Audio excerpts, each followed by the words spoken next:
Welcome to the Steve Stine Guitar Podcast, brought to you by GuitarZoom.com. If you want to improve your guitar playing, keep listening. If you want to improve even faster, go to GuitarZoom.com, where you'll find all of Steve's premium courses, masterclasses, and memberships that'll help you quickly and easily improve your playing. Now here's your host, Steve Stine. Well, I think about how, as a Montessori instructor, you teach children three things in terms of who they can learn from. They can learn from the teacher, and they can learn from each other, and then they can learn from the materials in the room. So it isn't always the teacher. The misconception people have about the term lessons is that taking lessons from another human being, which oftentimes becomes very important to be able to break through to the next level, whatever it is that you're looking for. And of course, now we have a myriad of things that people can do, from reading to viewing to whatever it is. But from that perspective, I think that's one thing that, again, I talked about a little bit earlier, but I think that's what ties so many of us at this age together, is that you had this uniqueness about the way that you could hear things, which has served me very well in my life, and certainly you, of being able to figure out things very quickly, and not only hearing them, but being able to, like I always explain to people, when I'm listening to a song, I can automatically figure out how much of a chunk I'm going to tick off to learn by ear at first. So you're not trying to learn a song from the beginning to the end because it's too much information. But you do start hearing the repetitive patterns, not even talking about a verse and a chorus, but just repetitive elements that are happening, and you begin to mark those as a color. And then there's the other things that are happening that are a little bit different. And I've always used like the term stop signs or a red flag, like a part where I'm listening to it and I know it's different, but I can't visually see what it is. So I know this thing is going to need some work. But the rest of this, if I can figure out the rest of this thing, it's basically 3 or 4 different ideas that are encompassing this. And then there's 3 red flags in there that I'm going to have to dive in and really figure out what's going on. That is such a great approach, because a lot of times when I have students or musician friends that ask me like how I chart out songs or learn a song for a gig, or if I'm playing with an artist, if it's like a last minute thing, like how do you learn all this stuff? And you literally just have to like listen to the song, roadmap it out, and then identify or red flag those parts that need extra attention. Because most of the songs we're listening to, okay, there's an intro, there's a verse, there's a chorus, there's a verse, there's a chorus, there's a bridge, a solo, and yada, yada. But it's like, if you can not be overwhelmed by the entire picture, but just map it out and just see where you need to connect the dots and what you need to focus on, that is a great way of putting it, Steve. Right. I always tell people too that once you've learned the song, okay, so now you've got a plan of everything that you're doing, there might be elements of what I've always called stress points. And stress points are the points where if you're going to make a mistake on stage, it's going to be right there. Because that thing is the joint or the stress point where you know you've been practicing it. But because I always explain to people, like when I'm playing a song, I don't view the song as like sitting in front of me, like I can see the whole song. It's like I'm driving a car and I know the stop sign's coming. I can see it up there. I'm very aware. I've driven this way many times and I know the stop sign's there. I just need to be aware to stop because there might be other vehicles coming and I don't want to get in an accident. And then I need to know that I'm going to turn right. We're performing the song. I'm driving through the tune, and those stress points are going to come up. So the more I can deal with those stress points as I practice at home, the less stressful I need to be when I get on stage, and the less apt I am to make those mistakes where some people, they don't think about it that way. So when they're playing, that's where they're going to get to that and they're going to panic. So it's interesting. All this stuff comes from listening. It's listening to music. This is why I fell into teaching, simply because I had thought about these things so many times that when I started, just fell into teaching. But when I started teaching, people understood the language that I was using and they'd go, oh, okay, well, that makes perfect sense. When I'm playing, this is what I need to do. So I think there's just so much value in our learning how to listen the way we did when we were kids. It's interesting when you mention the word listen. When I was younger, if I had to learn songs for a gig, I would say, oh, I'll just do what I have to do during the day and I'll just have playing in the background. Nope, that doesn't work.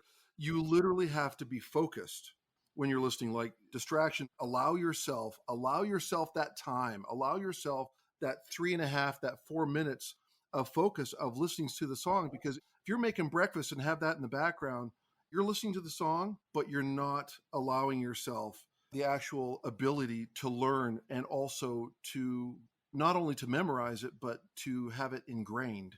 So when you do come to those stress points, which we've been on some gigs where certain members, they seem to play those stress points a lot during a song, and you're like, well, that's because you weren't listening. But listening is, there's so many things coming at us, and there's so much information every day that's coming at us.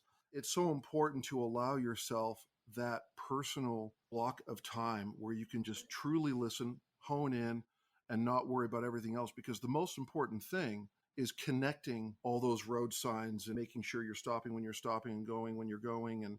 And then also when you're listening, all of a sudden it's going to be getting ingrained. And now you're hearing the bass part, and now you're hearing the guitar part. So the whole experience for you is just better all around because now you're feeling. What you're talking about, especially when you were talking about the breakfast thing, we're talking about the lie that we've been fed about multitasking, that multitasking makes you a more productive person.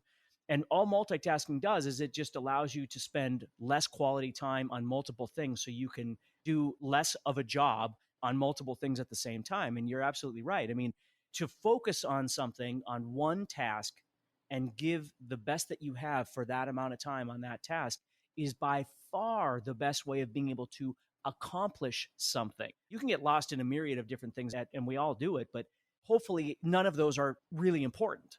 If you're going to focus on something, and I think that's the thing too, is that because we lived in a time when we were not, the distractions weren't there saying, come on, come to me, right? You have the phone and everything like that. You could lose yourself in those headphones and listen and hear, as I always call it, going underground, but you could hear those things because there was nothing else. You weren't focused on anything else. You were sitting on your bed or on your chair at your desk or whatever it might be, and you had those headphones on and you were just lost. As a matter of fact, it just recently now I've been getting back into being able to do that a little bit. It becomes a business and you're doing your thing. And for me, teaching, you're always teaching and not being taught. Like you spend your whole day teaching, and people are like, oh, you got the greatest job in the world because you're teaching guitar all day long. You get to play guitar. You're like, I am not playing guitar. Teaching is not the same thing as working on the things that I need to be doing. You know, listening to this conversation and also listening to how to listen, a couple of quotes come to mind. And I love Neil Peart because of his books, his process, his work ethic, and the guy never let any grass grow under his feet. I've never been bored a day in my life, but two of the things that I always stuck with me with him was, what's the most excellent thing I can do today? And the second thing is, I just want the listener to know that care was taken. And I feel like when you're truly listening and allowing yourself that time, like just exactly what you're talking about, all of a sudden, to me, and especially with other musicians that you're playing with, whether it's a bass player, guitar player, what have you, it's like when these guys listen and we get together to do the gig and everything comes together, all of a sudden I'm like, he took the time because he cared. These guys listen. And if I can shift this and put it back on you, you'd be surprised to hear that I watch a lot of your Motivational Monday videos. I love them. Am I a guitar player? No. Am I a musician? Absolutely. But what I love about them is, first of all, is the enthusiasm, the creativity, the positivity. And with that positivity, like I'm listening to you teach and I'm like, oh, there's a victory for somebody. There's a spark for somebody and all these things. And the whole time I'm like, this guy really cares. And this guy also really listens because I'm assuming that you'll have people's names pop up and you'll see comments. And even though you're deep in thought, hey, Dave, thanks. Dave from Lancaster. Okay. Oh, hey, thanks, Rebecca from Orange County, California. Okay, I'll get to that in a second. Beautiful listening. It's amazing. And it's just because you care about the music, you care what's being taught, and people are listening. Well, I appreciate that. I mean, that's the thing is I think the quote that you just said from Neil, that's really what it is. When you really do care about what you're doing and how you're doing and how it's being presented to somebody else, how somebody can benefit from what you're doing, whether it's recording or teaching or whatever it might be. It's pretty profound. And when you realize that you have the impact to change people's lives, you got to take that serious. That's got to be a serious thing because that's power. And I've always felt, even last night playing at the symphony show, I'll see a student from 20 years ago or 25 years ago that now has a family and whatever, and will reconnect. And it's just a really, really amazing thing how music on whatever level can be really influential on other people. It's pretty crazy. Yeah, it's a game changer on so many levels. Again, the longer I live, the more I travel, the more gigs that I do. It doesn't matter if you speak a foreign language, you can't speak the language. If we're in Japan or if we're in China, if we're in Singapore or whatever, it's the music that just connects people and the care that goes into making that music, whether it's your own original stuff or whether it's cover stuff. It's amazing the walls that get broken down and just bring people together. Much like Garrison calling me up and said, "Hey man, a friend of mine, Steve Stine, is going to be calling you and you'd be great. He's great. And you guys should meet." And all of a sudden, you and I are talking and we're laughing, we're being goofballs, and we're talking about music because this is the stuff that is so authentic and so real. It doesn't matter who you are in life. It brings people together. And it's, sorry, I didn't mean to turn this into like a Hallmark after school special, but it's so true. I think these are the things, like I've always told people, when it comes to teaching, and I'm being completely honest, when it comes to teaching, about 70% of it is motivational, about 30% is educational. And that doesn't mean you're getting a lack of education. What I'm saying is, if you are not feeling something real, you're not going to connect anyway. If you're only there because your parents are forcing you to go to a lesson, everybody's missing the point.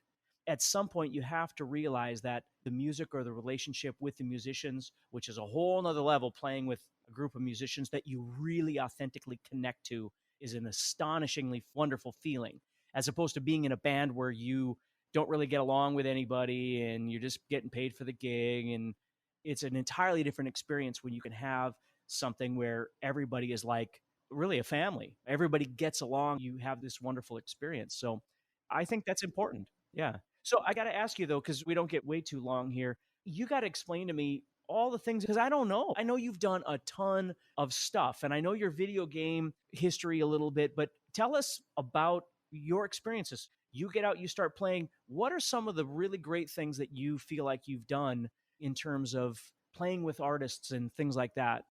So after college, I moved to Nashville, spent 10 or 11 years in Nashville playing with different artists.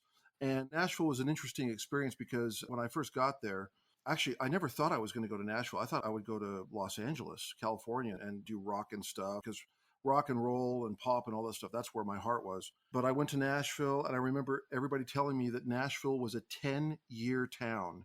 I'm like, 10-year town? Like 10-year or 10-year?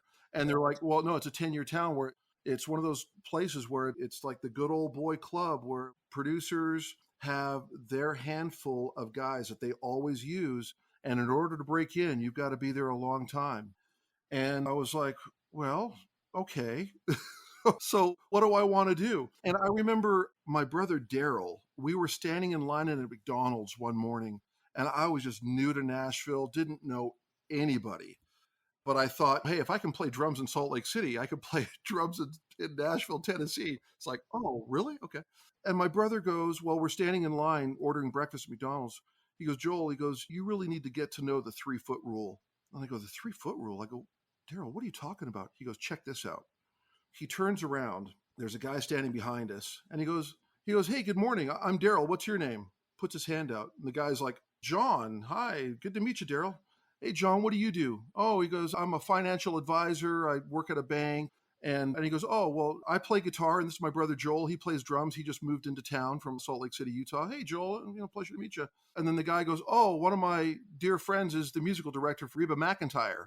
And it's like, oh, well, you guys should exchange cards. So we did, and good to meet you, John. And this all happened within 30 to 45 seconds.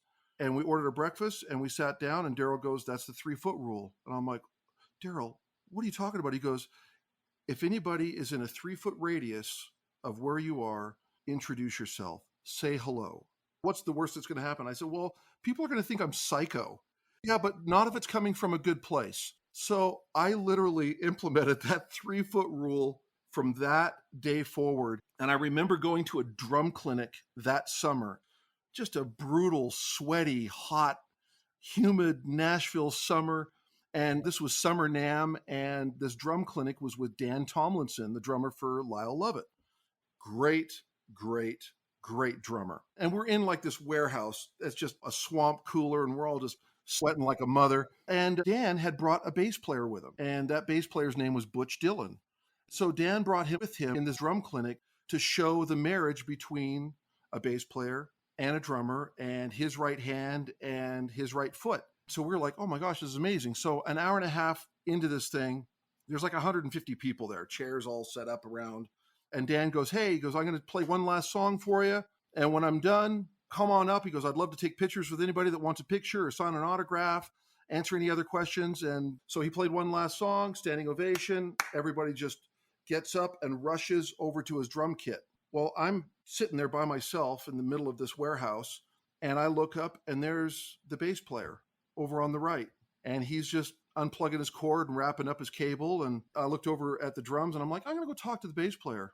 And I said, hey, Butch, you don't know me, but my name's Joel Stevenett. Shook his hand, and I said, man, I just love your playing. I love your tone, your feel. And I said, this was just such a great experience. I said, hey, man, I would love to go to lunch with you. Well, yeah. He goes, what are you doing this Wednesday? I said, yeah, let's meet up on Wednesday. And so I think this was a Saturday. So we meet up on Wednesday for lunch, and we're talking. And we're there for like 45 minutes and talking about life and music and albums and influences, and much like you and I talked about when we first met. And I said, hey, Butch, I hope this isn't out of left field, but I literally live 5 minutes from here, and I've got PA set up. If you want to go jam, let's go jam for like an hour. He goes, yeah, okay, sure, let's go jam. So he came over to my place. We jammed for about, 30 minutes, 45 minutes. And he said, he goes, hey, man, he goes, I got to take off. But he goes, I'm playing a gig this weekend with this new female duo that just got signed to Giant Records, and we're doing a showcase downtown Nashville Saturday night. Would you like to go? And I said, I would absolutely like to go. Well, so we went. They played the gig. I hung out afterwards. It was almost 1 a.m. in the morning.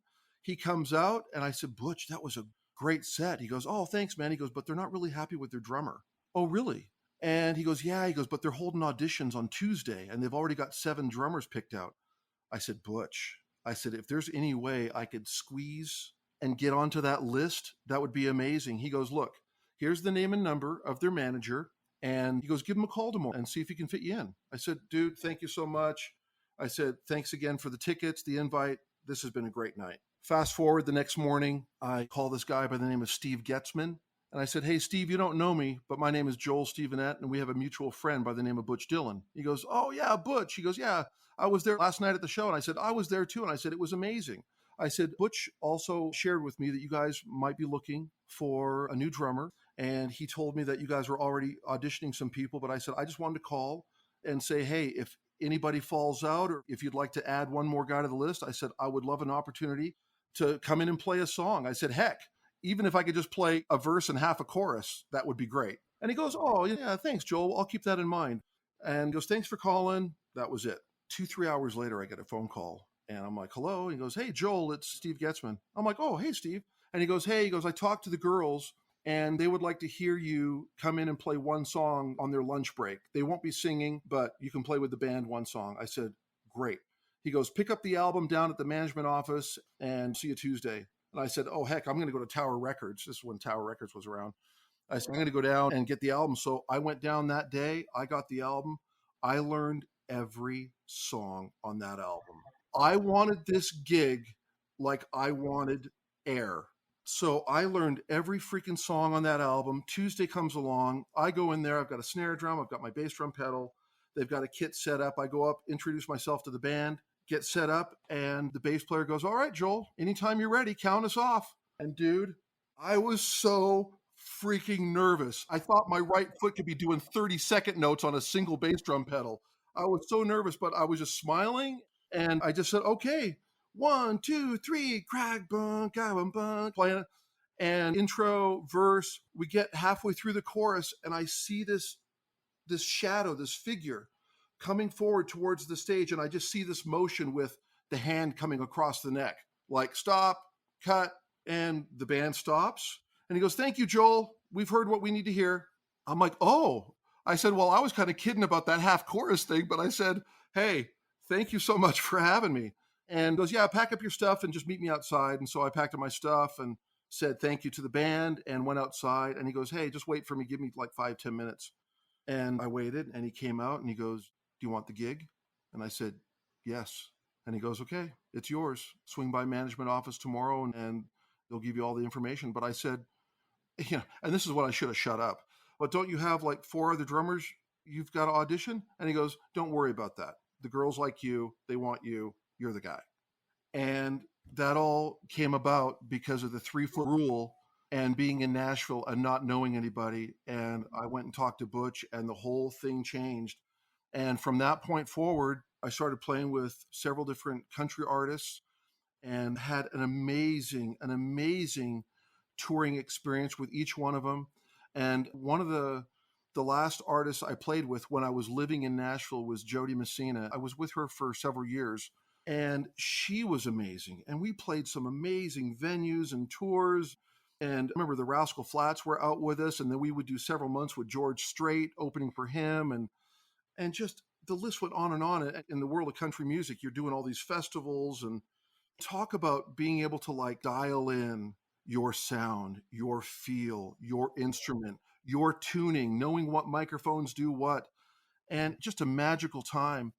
And I remember in between tours, if I had 3 or 4 days off, I'd fly back to Salt Lake and record drums on video game soundtracks with my buddy Chuck Myers and Tom Hopkins and Lance Lenhart. And we were doing all the beginning games for PlayStation, and then it went into Xbox, and then it went into PlayStation 2, and then the PSP, the handheld, and then to the Nintendo Wii. And my gosh, after years, I think I did that for close to 10 years. And then that's what brought me back after living in Nashville for all those times. That's what brought me back to Utah, was just session work, because there was so much recording going on here with video games, library music, sports themes. Like I was doing drums on all the NBA stuff for years and years. I believe they still use it. And then World Cup soccer and tons of commercials. And oh my gosh. So, I'd set up camp for a week or two at a studio and just play 10, 15 songs a day, every day for weeks. So that really allowed me to just really get my studio chops together. So with that, my career has just been really more as a journeyman and being a chameleon, from playing from soft rock to pop to funk to Dixieland to polka to swing to jazz to new age to country to rock country to, everything from Air Supply to Jody Messina to Kenny Loggins to Belinda Carlisle. Not trying to name drop. I'm just sharing the diversity, and Eddie Money and Colin Ray from Nashville and Ty Herndon and just tons of things. And so you get to a point where it's like, oh, let's get Joel. Oh, Joel played on this. Let's get him. Whether the gig's this big, hey man, if the music's great, the hang is great, it's always a good gig. I've made my career out being a session guy, a touring guy with various artists, and also doing a lot of corporate events for different companies and corporations throughout the world. So it's been incredibly diverse, but incredibly rewarding, because of just the adventures and the journey and the travel and the hundreds and hundreds of different musicians that I've been able to play with. And like we were talking before, it's like whether I'm playing in Dubai or Singapore or Korea or the Philippines or Canada or Hawaii or wherever it is, it's like music brings people together. And it's like, no matter where you go, normally have really good backline, you've got great audio engineers, and you've got an audience. And that audience, it's all about bringing people together, inspiring, and lighting that spark, that which hopefully turns into a flame of inspiration for the people that get to associate with and play for. So that's been my career in a nutshell. And then a year ago, I get a call from this gentleman by the name of Steve Stine. And next thing you know, we're doing these online collaboration videos, which has been so great, so fun, so rewarding. And again, it was another path of, again, not to sound cheesy, but of just joy and adventure and bringing people together. Because, dude, you're in your home state. I'm in Salt Lake. We've got Steve Grimmett in England. You've got Brian Hollenbeck. Where's he at? Minneapolis. And then you're also connecting and bringing other people in these videos. When we just did that, ZZ Top just got paid. You had Shannon Kerfman. I've never met Shannon, but I hear she's amazing. She sounds amazing. She looks amazing. And I had people from Nashville calling me up and messaging me. It's like, oh my gosh, that Steve Stine video with Shannon Kerfman. She's incredible. I've been following her for, I'm like, you have? And I'm like, I just met her. So it's been amazing. Yeah. So thank you.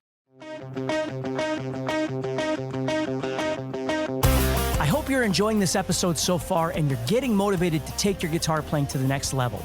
Please do me a favor and leave us a rating on Apple Podcasts. It'll help the show grow and reach more rock stars like you who want to improve their guitar playing.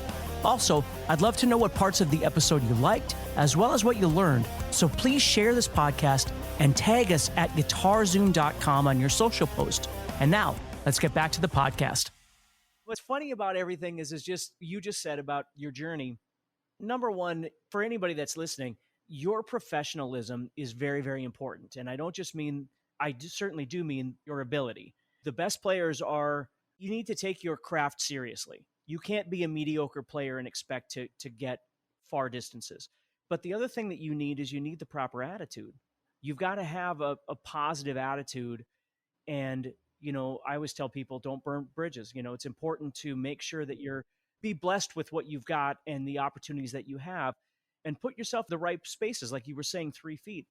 You need to find a way of putting yourself in the right spaces as often as possible. And I've gotten very good in the last few years simply because I was watching my life slip away with being far too busy for far too long because I never said no to anything. And I almost wound up divorced. My oldest daughter, she was 13 years old before I really knew anything about her because I was always so busy. I would never say no to anything.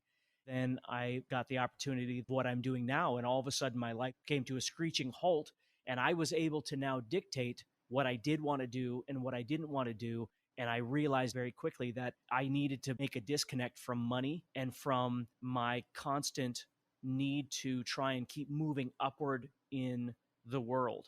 Because the truth is that it still continues to happen if you've got the professionalism, the reliability, and the right attitude. What you're talking about with your life, once you've developed a system or developed a name within that system, people continue to call you and continue to want to work with Joel because he's reliable. He's got a great attitude. He's a professional. So for me, what I've really enjoyed is the availability of being able to say no. Like it took me a long time to learn how to say no to things, but I got very good at being able to say no. That doesn't mean I don't still like to do things, but I have really learned to enjoy my family time, where it took me 2 years to even learn who my family was. I always tell people I actually learned that I liked my family because I didn't know them. I was married to my wife for many years. And when I started doing what I'm doing now, which is this whole online thing, we had to get to know each other again. I was never home. The other thing I want to mention too that you're hearing from Joel is the confidence. It's not ego. It's confidence because of knowing who you are and being okay with who you aren't. Like that's one thing I always try and tell people is I don't try and come across as some professional classical guitar player because I'm not. And if somebody wanted to learn how to play guitar, I've got some wonderful names of players that you should go to, and it isn't me because I know who I am and I'm okay with who I am. And I think those things are the things that help you along your journey. I remember playing in Fargo, which is where I grew up, and I had an opportunity. I'd heard about a band in Minneapolis that was looking for a guitar player. And of course, there's a slew of guitar players in Minneapolis. And I was like, I'm going to drive down there and try out for this band. And that's where I first met Brian, as a matter of fact. So I walk in, and Brian will tell you I was more prepared than anybody else that was already in the band for the rehearsal. And I got the gig. But the best part about it really wasn't getting the gig. It's the friendships that I've developed since then with these people, because we're no longer a band anymore, but I still talk to everybody in that band. If not weekly, every couple of weeks, we still keep in touch. And they don't necessarily keep in touch with each other, but I keep in touch with them. And those are valuable friendships. If they lead to other things like what you and I and Brian are doing and different things like that. I have stories about Steve, same thing. But just all these people, it's just amazing how the world is so big, but yet it's so small. I love the 3-foot rule. I have never thought of it that way, but that is a wonderful way of thinking of it. Putting yourself out there and being confident with yourself. And I still believe that there's good people left in the world. Like Being a Midwesterner from being Canada, we are hard workers and we are positive people. So making my way through the music business, I've found so many wonderful friendships where you're like, wow, it's a dog eat dog world. I'm sure it is for somebody out there. My relationships are not like that. I completely agree with you. It is a dog eat dog world, but it's like the people that I associate with are people that are confident, which I love the confidence. And we could do a whole podcast on just confidence. And again, confidence is not ego. Confidence is just the ability inside your own soul to know that, like, hey, man, I got this. I can do this. I can make this happen. But it's like some of the greatest musicians in the world, it's not a dog eat dog thing. It's all about relationships. And it almost seems like that's the most important thing.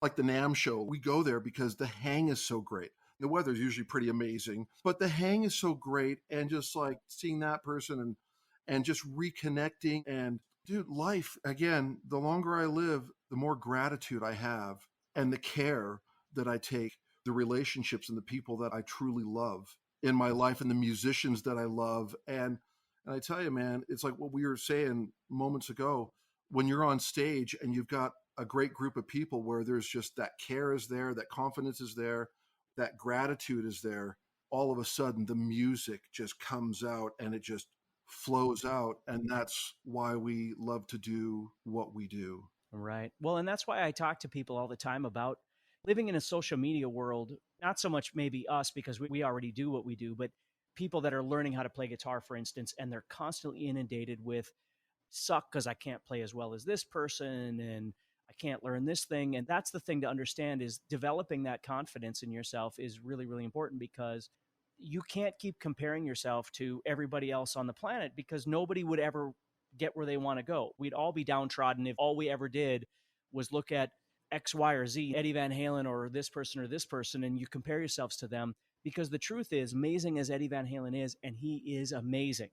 If I take B.B. King and I take Eddie Van Halen, and there can't be a comparison, there just can't be. But if you were going to compare them, Eddie Van Halen can't play like B.B. King any more than B.B. King can play like Eddie Van Halen. And that's where people get caught up, is they're like, well, I need to be Eddie Van Halen and B.B. King and Robin Ford and XYZ. And it's like, no, you need to figure out how to be you. You can grasp ideas from these people, but you need to develop this thing that is you and be good with that. Be good with the fact that every day you wake up, you are not Eddie Van Halen. Because if Eddie Van Halen woke up every day and wanted to be B.B. King, again, one is way faster, one knows way more about whatever flashy stuff, but still cannot sound like B.B. King. I'm sure B.B. King didn't wake up every day going, oh, I wish I could be Eddie Van Halen. We have to be okay in our own skin. I think that's one of the most important things is figuring out what you're trying to do and how to develop those things to the best of your ability. I'm sure you, like me, your learning never ends. You're always trying to work on the fringes. You're always trying to take some new idea and see if it'll fit into this thing that you've built for yourself. So sometimes it does, sometimes it doesn't, but you're not trying to completely morph yourself into somebody else. You've built this thing, man. You've been doing this for years, and this is who you are. You don't want to collapse this thing trying to become something else. You just want to keep trying to reinforce and maybe color it up a little bit as you go. Absolutely love what you're saying about this because a lot of musicians on social media channels, it comes across as a bit of an Olympic sport. How fast I can play, how fast I can do this and that, and the chops and all that stuff. And I love your comparison to Eddie Van Halen to B.B. King because a lot of times I'll talk to people and it's like, well, you could either, there's Virgil Donati, who's a monster player and playing double strokes on his feet at 220 beats a minute. And then you've got Steve Jordan, who's just one of the most respected, groove, beautiful. I mean, you look at Steve and you're like, wow, this guy is vibing so hard right now. And it's like the whole room just went. Yeah. And he's just eating a ham sandwich at that point. And he's over there just like, peace. With his vibe, and I'll say with his coolness, because he's one of the coolest, with his vibe is just unbelievable truckload of confidence. And then when he sits down and just plays with his 17-inch hi-hats, some kind of a 13-inch snare or snare de jour or whatever, just laying it down. And you know what? he gets hired for some amazing, amazing gigs, amazing albums because of his heart, because of his soul, because of his feel, because of his groove, and what he brings into the room just walking in. Right. Absolutely. 1,000,000%. So I say follow your heart, because your mind will constantly make you second guess everything that you do. Your mind is always playing tricks on you, but your heart will be like, man, come on, you got this. That's the truth right there. And your mind's be like, I don't know if you can do this because you should be fearful. And I don't know. And that guy's doing that and that guy's doing that. What does your heart tell you? My heart tells me that I love to play drums and I got this. Then freaking go for it every day. And whether it's a little granule of sand of a victory every day, every minute, every hour, every month, whatever it is, at some point you're going to have, a backyard of a sandhill because you just stuck with it and trusted your heart.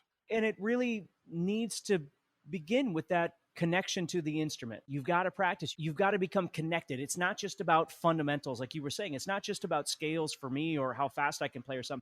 It's got to be an authentic connection on whatever level that means for you. I always use my oldest daughter as an analogy because she only knows a few chords. She's got a beautiful voice. And that's all she needs to know on guitar. Like, she doesn't wake up every day going, well, I want to be Eddie Van Halen. Like, that isn't even anything that would ever be in her radar. But that doesn't make her less of a musician. Would that make her less of a guitar stylist? Well, maybe, but that's not what the instrument's for her. The instrument is for something completely different. It's to support what she's doing with her voice. I don't have that capability. My voice akin to a very sick horse sounds like when I sing. I love that you use the word akin. That's so great.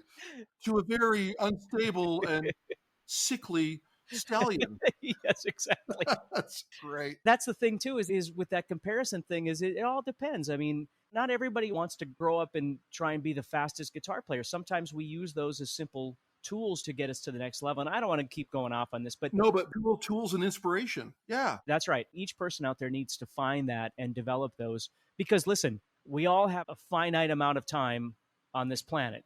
You need to figure out how to use this to enjoy the journey. Otherwise, all you're doing is just making things worse for yourself, and you're just wasting time, where you could get to a place where you feel good about yourself, you feel good about your environment, you feel good about the people you're around, and you can revel in that. You can enjoy what this thing is, because really that's what it's about. Once you start realizing it isn't about all the other stuff happens because of your attitude and because of your dedication. That's the blessing that comes from that. But you've got to become okay with what that is, as opposed to, I want to be famous, or I want to be rich, or I want to be whatever. And I think that just comes with age. I mean, it's not like and I certainly will not say I'm wise. I always tell people, when you're in your 20s, you know nothing. When you're in 30s, you realize you know nothing. And when you get in your 40s and 50s, you start trying to figure out how to get to a place where you're comfortable and with at least knowing something. Absolutely. Oh my gosh. I love what you're saying. And I think about choosing your love and loving your choice. The things that we're drawn to are obviously things that we are passionate about, that we love. And those are the things that you want to follow. And it's like, whether I'm listening to Alan Holdsworth, or if I'm listening to John Mayer, or if I'm listening to Steve Stine or whatever, all of it is inspiring to me. And does that make me want to be a guitar player? It makes me want to play great music with great people. That's how I feel about it. And it just good music puts me in a good headspace, or a good heart space, where it's like, man, I got this. I can do this.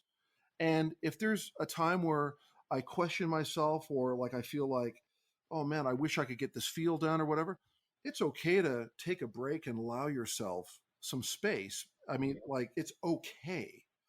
And then come back and just revisit, retool, rethink, refeel. That's the beautiful thing about life, is that we do have the time, if we allow ourselves the time and the attitude to care and to listen, as we were talking about moments ago. Very nice, man. Okay, this is completely off topic, but we're going to end with this. And you can choose here, and just go with what's in your mind right now. Like, don't think too hard. What are your top 5 albums or artists? I know, but just go with, like, don't overthink it. Just top 5 albums or top 5 artists. Top 5 albums. I'm just Bleh. Yes. Okay, Boss Gags and Band, the number 4 album. Okay. Earth, Wind & Fire, Gratitude album. Oh my Alan goodness. Holdsworth, Metal Fatigue album. Rush, Permanent Waves album. Billy Cobham, toss up between Warning and Power Play, but both of those albums are amazing. I want to put in Gino Vanelli, Brother to Brother, because that's just amazing. You could do a bonus number 6, yeah. Because I've been listening to like a lot of Gino Vanelli lately, and especially like the revamped stuff that he did. This is really, really great. Let me just hang on Spotify. It's Gino Vanelli. The album is called The Best and Beyond, where he took songs like I Just Want to Stop, Living Inside Myself, Brother to Brother, and redid them with a current band that he's playing with. And it is even that much better. I mean, nothing but love and respect to the original recordings. But the Best and Beyond album is just, oh my gosh. Wow, that's It's so awesome. great. So anyway. Good.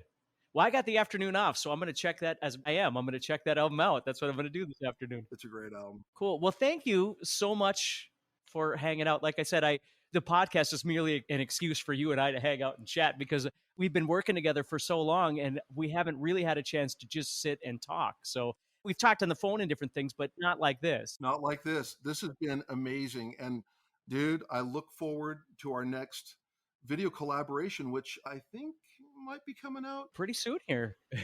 I'm excited. We have I don't know, we got a couple other ones in the pipeline too, but we do. You and I also need to have a chat about the original music thing too. Steve Stine, that is going to be freaking amazing. It is going to be awesome. My gosh. All right. Goosebumps. Yeah. It's going to be great. Well, dude, I know. Thank you so much for having me. This has been truly a beautiful morning and such a joy just hanging out with you and chat. I look forward to the future. Awesome. Well, thank you so much. As usual, I enjoy talking to you anytime I get a chance to. We text each other, if not every day, it's every couple of days. But yeah, totally. We need to do a Zoom call with Garrison. Now, that would be a party. That would be fun. Yes. As a matter of fact, we need to do that. Yeah, we'll do movie quotes from Better Off Dead and Planes, Trains, and Automobiles. He's awesome. So awesome. I love that guy. I know. All right. Well, take care, my friend. You have a wonderful weekend, and I'll talk to you soon, okay? Sounds great. Thank you, Steve. All right, buddy. Have a good weekend. Take care. Bye-bye. If you enjoyed today's podcast and want to learn guitar even faster, go to guitarzoom.com and click the Get Started button to get access to courses that are right for your interest and skill level. Again, go to guitarzoom.com and click the Get Started button.